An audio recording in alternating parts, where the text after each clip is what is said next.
장려상 경기대 사학과 제62회 전국 역사학대회 역사 콘텐츠 경연대회에서 규학과가 출품한 전라남도로 살펴보는 지리산 문화권이 탁월한 성적을 거두었기에 이 상장을 수여합니다. 다른 건 없고요. 올해가 3.1운동 100주년이다 보니까 제가 좀 정신이 없네요. 건 없고요. 올해가 상장 3.1운동 100주년이다 보니까 역사문화학과 올해내내 제62회 상장 장려상 숙명여자대학교 역사문화학과 제62회 전국역사학대 역사 콘텐츠 경연대회에서 규학과가 출품한 한국 독립운동의 발상지 안동이 탁월한 성적을 거두었기에 이 상장을 수여합니다. 내려가지 마시고 잠깐만 좀 옆에서 기다리십시오.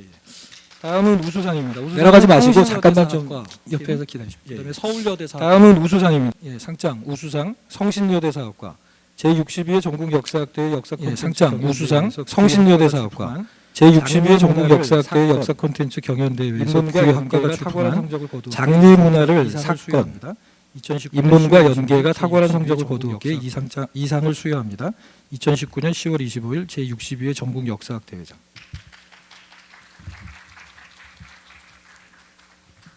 상장 우수상 서울여자대학교 사학과 제62회 전국 역사학대 역사 콘텐츠 상장 우수상 서울여자대학교 사학과 제62회 전국 역사학대 역사 콘텐츠 경연대회에서 규학과가 수여함. 뒤에는 안 읽겠습니다. 상장 최우수상 수원대학교 사학과 제62회 전국 역사학대 역사 콘텐츠 상장 최우수상 수원대학교 사학과 제62회 전국 역사학대 역사 콘텐츠 경연대회에서 규학과가 출품한 정동에서 대한제국 13년을 되찾다가 탁월한 성적을 거두었기에 이 상을 수여.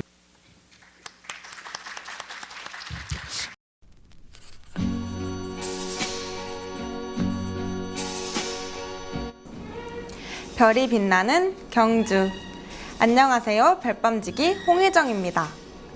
서울여자대학교 사학과가 경주로 춘계답사를 다녀왔다고 하네요. 경주는 신라 천년의 수도로 경주 전체가 세계적인 문화유산이라고 불리죠. 닥사학회 학회원님이 사연을 보내주셨는데요. 전화 연결해보도록 하겠습니다. 여보세요? 네, 답사학회 학회원 이가을입니다. 여기는 나정입니다. 나정은 박혁거세의 탄광신화를 간직한 유서 깊은 유적입니다. 나정의 정이 우물 정자이기 때문에 이곳이 우물이라고 인식되어 왔는데 학자들은 박혁거세를 제사 지내는 신전으로 보기도 합니다. 신라의 시작인 곳에서 답사를 시작하니 감회가 새롭습니다. 이제 막 답사가 시작되었다고 하니 너무 설레겠네요. 다음 유적지는 어디인가요? 다음 장소는 쪽샘 지구 유적 발굴관입니다. 이곳은 신라 왕족과 귀족의 묘역입니다. 쪽샘 44호분과 쪽샘 유적 일원에 대한 발굴 현장이 공개되어 있는데요. 이번 조사가 목감묘와 적석 목감묘 사이에 존재했던 신라 목감묘의 구조와 특징을 파악할 수 있는 계기가 될 것으로 기대하고 있으니 계속 관심 가지고 지켜봐주세요. 네, 역시 새내기다운 열정이네요. 지금까지 통화해주셔서 감사합니다. 다음은 별밤지기와 서울여대 사학과가 함께 준비한 별밤 속의 역사. 제가 오늘 준비한 유적지는 4곳입니다. 먼저 대능원입니다. 경주 시내 한가운데 자리 잡고 있는 대능원에는 약 30개의 고분들이 모여 있습니다. 대능원의 대표적인 고분인 천마총은 황남대총 발굴에 앞서 시범적으로 발굴한 곳으로 현재 내부를 공개하고 있습니다. 이후 발굴된 황남대총은 사적 제40호로 신라 최대 봉토분입니다. 발굴하는 과정에서 컨베이어 벨트를 도입하거나 나무 덮집을 설치하는 등 발굴단의 많은 노력이 있었습니다. 두 번째는 첨성대입니다. 첨성대는 신라시대 석조 건축물로 오랜 기간 천문대로 여겨져 왔습니다. 하지만 첨성대 자체를 상징적인 건물로 보는 견해도 있습니다. 첨성대에 사용된 361개 반의 화강암은 음력으로 센 1년의 날수를, 12단의 석단은 24절기를, 27단의 석단은 신라 제27대 왕인 성덕여왕을 의미한다고 보는 것입니다. 또 경주하면 야궁이 빠질 수 없겠죠? 신라의 궁궐은 동궁, 월성, 남궁, 북궁 등이 있다고 전해집니다. 그러나 남궁은 유물로만, 북궁은 문헌 기록으로만 등장하는 등 남아있는 자료가 부족합니다. 동궁은 태자가 거주하는 궁으로서 월지호수와 누각이 잘 알려져 있습니다. 월성은 지형이 초승달처럼 생겼다고 해서 진월성, 월성, 반월성 등 많은 이름으로 불리며 현재는 건물들이 전해지지 않고 걸로 사용된 터와 해자만이 남아 있습니다. 마지막으로 불국사는 현재 유네스코 문화유산에 등재된 사찰입니다. 통일신라 경도관 10년에 김대성의 발언에 의해 창건된 사찰로 부처가 사는 정토, 즉 이상향을 구원하고자 한 신라인들의 정신세계가 잘 드러나 있는 곳입니다. 우선 불국사의 대웅전관 극락전을 오르는 계단은 동쪽에 청운교와 백운교, 서쪽에 연화교와 칠보교가 있는데요. 이 계단을 오르면 국보 제27호인 금동 아미타 열애자상과 국보 제26호인 금동 비로자나 불자상이 있습니다. 앞뒤 동서쪽에는 불국사 3층 석탑과 불국사 다보탑이 세워져 있습니다. 석가탑이라고도 불리는 불국사 3층 석탑은 건립된 이후 잘 보존되다가 1966년 9월 도굴꾼들에 의해 손상되었습니다. 이후 탑을 복원하면서 2층 탑실 앞면에 사리를 보관하던 공간에서 국보 제126호인 무구정강 대나라니경이 발견됩니다. 지금까지 별밤 속의 역사였습니다. 경주성 역사를 사연으로 보내주신 서울여대 사학과에 감사의 말씀드리며 저는 별밤지기 홍희정이었습니다.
2019년 4월 3일 경기대학교 사학과 춘계답사 날이 다가왔습니다. 강의실에서 벗어나 현장을 직접 방문해 배울 수 있다는 점에서 답사는 부푼 기대를 안겨줍니다. 이번 춘계답사에서 저희가 방문한 곳은 남원과 구례, 순천, 하동, 산청으로 이어지는 지리산 문화권이었습니다. 가장 먼저 방문한 곳은 남원 지리산에 자리 잡고 있는 실상사입니다. 통인신라의 승려 홍척이 창건했다고 알려진 실상사는 지금까지 봤던 사찰들과 달리 깊은 산중이 아닌 들판 한가운데에 세워져 있습니다. 그래서인지 고종 19년에는 절터 부지를 노리고 실상사를 불태우는 사건도 일어납니다. 왕실의 도움으로 중건된 실상사는 한국 전쟁에 의해 또다시 전소될 위기에 처했지만 다행히도 아무런 피해를 입지 않고 굳건히 버텼습니다. 이후 황산대첩이 일어난 남원의 황산으로 향했습니다. 고려말 왜구들의 잦은 침입과 약탈로 주정에서는 이성계를 파견합니다. 1380년 이성계는 왜군을 토벌하는 데 성공하였고 이를 기리기 위해 선조 10년 황산대첩비를 세웁니다. 하지만 저희가 그곳에서 볼 수 있었던 것은 황산대첩비의 터였습니다. 1945년 일제는 비문을 파괴하고 글자를 긁어버렸습니다. 이렇게 우리는 소중한 문화유산을 잃어버리게 됩니다. 해방된 이후 파괴된 비석 조각은 비석 옆인 이곳 파비각에 모아두게 됩니다. 지리산 남쪽에 있는 화엄산은 이름에서 알 수 있듯이 화엄종, 즉 선종사찰입니다. 고려시대 창건된 화엄산은 임진왜란 때 정각의 대부분이 화재로 소실되고 맙니다. 이후 중건을 통해 1630년 이전의 모습을 갖추기 시작했습니다. 화엄사와 관련하여 반드시 알아야 할 인물이 있는데 바로 차이력 총경님입니다. 한국전쟁 당시 유엔 사령부는 북한군의 은신처를 없애기 위해 화엄사를 태우라는 명령을 내립니다. 하지만 차이력 총경님은 절을 불태우는 데는 한나절이면 족하지만 절을 다시 짓는 데는 1000년이 걸려도 부족하다 라고 하시며 명령을 거부합니다. 그리고는 각 황전에 문짝만 떼어서 적들이 있는지 확인하도록 했고 이로써 화엄사를 지켜내셨습니다. 서남사는 정유재란 당시 다른 절들처럼 많은 건물들이 소실되었습니다. 그 후 현종 1년 보수공사를 진행했지만 전쟁 이전의 모습으로 돌려놓는 것은 매우 힘든 일이었습니다. 하지만 불행은 여기서 끝이 아니었습니다. 순조 19년에 또 다시 화재가 발생했습니다. 이런 우여곡절들을 겪었지만 그 역사적 가치를 인정받아 서남사는 2018년 유네스코 세계문화유산에 등재되는 영광을 얻었습니다. 송광사는 해인사, 통도사와 더불어 삼보사찰로서 널리 알려졌습니다.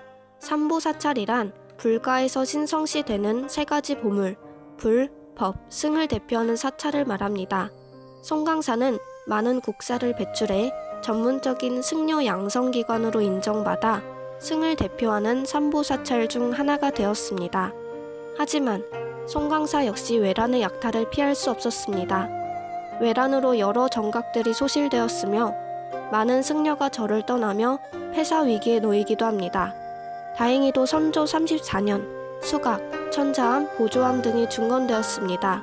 하지만 한국전쟁으로 또다시 국사전을 제외한 거의 모든 건물들이 전소되었습니다.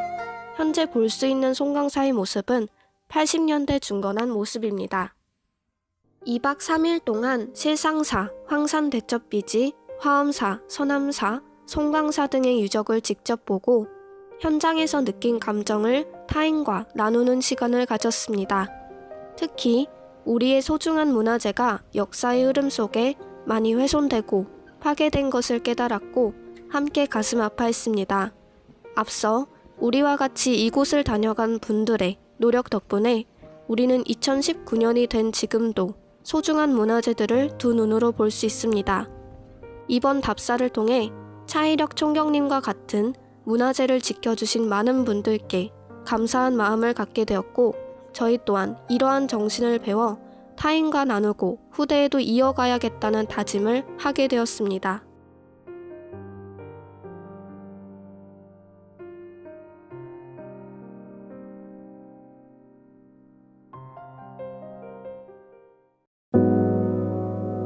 대한제국 하면 대부분 나약함, 뭐 하나 제대로 풀리는 일이 없던 비운의 나라를 떠올리곤 합니다. 이런 부정적인 이미지가 대한제국의 진짜 얼굴일까요? 수원대 삼총사 한비, 선미, 현지, 우리 셋의 정동답사는 대한제국에 얽힌 오해를 풀기 위해 시작됐습니다.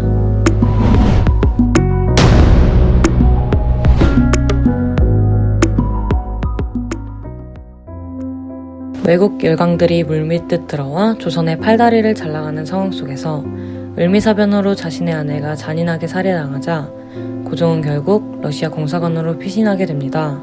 그러나 이듬해 고종은 다시 조선의 품, 덕수궁으로 돌아옵니다. 덕수궁으로 돌아오자마자 고종은 조선을 황제의 나라 대한제국으로 선포합니다. 천자만이 드릴 수 있는 하늘의 제사를 행하는 이곳, 황구단에서 고종은 황제로 즉위합니다. 이전의 조선의 왕들과는 다른 황제의 나라임을 똑똑히 보여준 것입니다. 대한제국을 선포한 뒤 고종은 황제국의 위상을 보여주기 위해 덕수궁을 정비해 나갑니다. 덕수궁의 정전인 중화전에는 곳곳에 황금색을 칠하고 황제를 상징하는 용을 만들어 덕수궁이 황제의 공간임을 보여줍니다. 그러나 고종의 이러한 노력은 무너지게 됩니다. 대한제국의 해를 기울게 하는 사건이 일어나게 된 거죠. 덕수궁을 대한제국의 황궁으로 정비해가는 과정에서 황제의 서재로 지어진 이곳 중명전은 대한제국의 한이 서린 곳입니다. 바로 일산늑약이 체결된 곳이기 때문이죠. 제국주의 열강의 힘의 논리 속에서 불법적으로 맺어진 을사늑약. 외교권이 박탈당한 을사늑약을 시작으로 대한제국은 서서히 무너지기 시작합니다. 결국 고종은 일본에 의해 강제퇴위를 당하고 1910년 일본에 병합됨으로써 대한제국은 역사 속으로 사라지고 맙니다. 잠깐만! 그런데 말입니다. 이곳 중명전은 대한제국의 자주성이 짓밟힌 곳이기도 하지만 대한제국 부활 시도의 장임을 기억해야 합니다. 을사늑약의 부당함을 알리기 위해 헤이그 특사가 파견된 곳이 바로 이곳 중명전이기 때문이죠. 네, 이 세 분은 헤이그 특사에 파견되었던 세 분인데요. 결국 헤이그 특사는 실패하고 맙니다. 그리고 이 사건으로 인해서 고종 황제도 강제 퇴위를 당하고 말죠. 그렇다고 대한제국이 나약한 국가라고 저희가 단정 지을 수 있을까요? 아닙니다. 지금부터는 대한제국이 자주 근대화를 위해서 어떠한 노력들을 했는지 직접 살펴보도록 할 건데요. 그러기 위해서 석조전으로 한번 이동해 보도록 하겠습니다. 김선미 나와봐! 짠! 이곳은 대한제국의 자주 근대화를 향한 염원이 담겨있는 석조전이라고 합니다.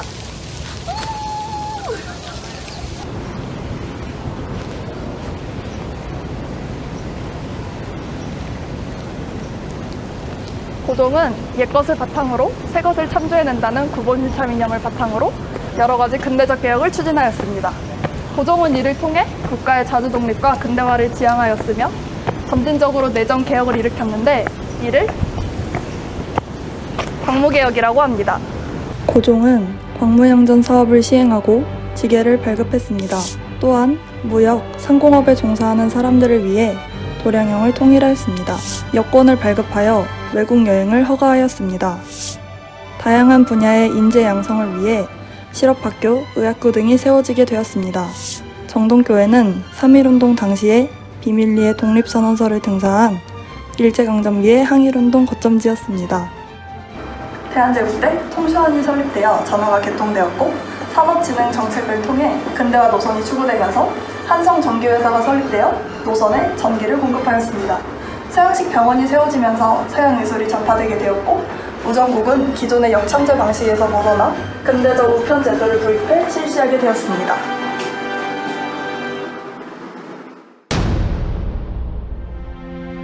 (1919년 1월 21일) 지금으로부터 100년 전 이곳 함령전에서는 대한제국의 황제였던 고종이 마지막 숨을 거두게 됩니다. 승하 직후 고종이 일본인이나 친일파에게 독살당했다는 소문이 빠르게 퍼져나갔습니다. 이는 백성들의 울분을 폭발시켰고 그 결과 3.1운동이 일어나게 됩니다. 나라와 황제를 잃은 백성들은 만세 시위를 끊이지 않았고 지금 우리가 살고 있는 대한민국의 임시정부가 이때 만들어지게 됩니다. 고종의 죽음은 대한민국 역사상 가장 의미 있는 독립운동의 기폭제가 된 것이죠.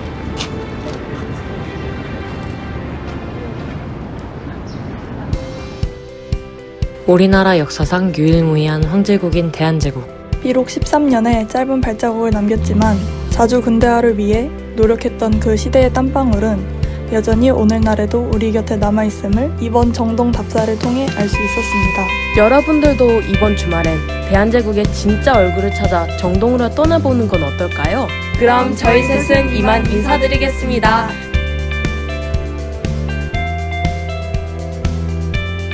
안녕!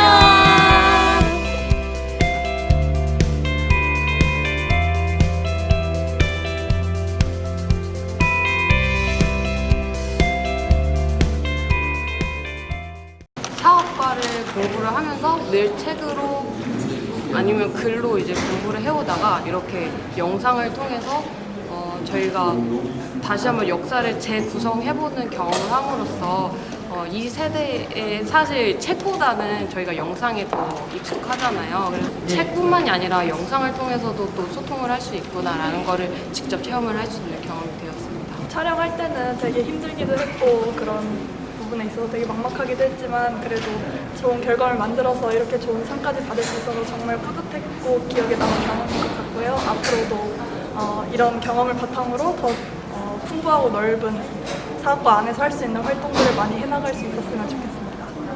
전국 역사 대회 역사 콘텐츠 경연대회 많이 참여해주세요.